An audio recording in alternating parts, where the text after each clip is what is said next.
It's hard to say, when this will happen, but I think at some point there will be humans living beyond Earth.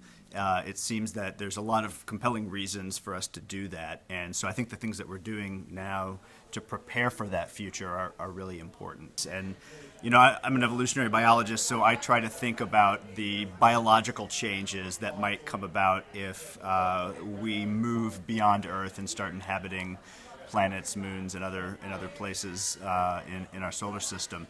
So, there's a question about what types of evolutionary changes might come about for people living beyond Earth. There's also a question about how quickly those changes would come about.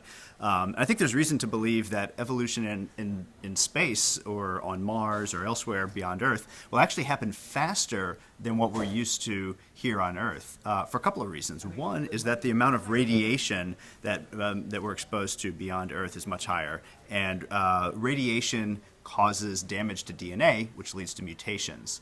Mutations are the raw material for natural selection. So natural selection basically acts like a sieve that allows certain variations to pass through that sieve from one generation to the next.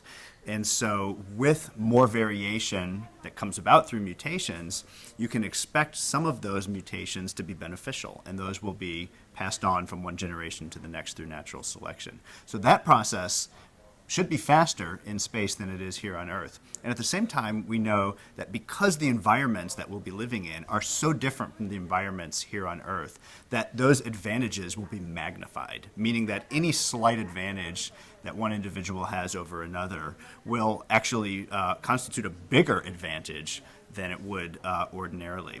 And so that's another way of saying that natural selection will actually be stronger when we're living beyond Earth. And so you combine those two things, greater number of mutations coming into existence in the first place, and stronger natural selection, and what you get is faster evolutionary change.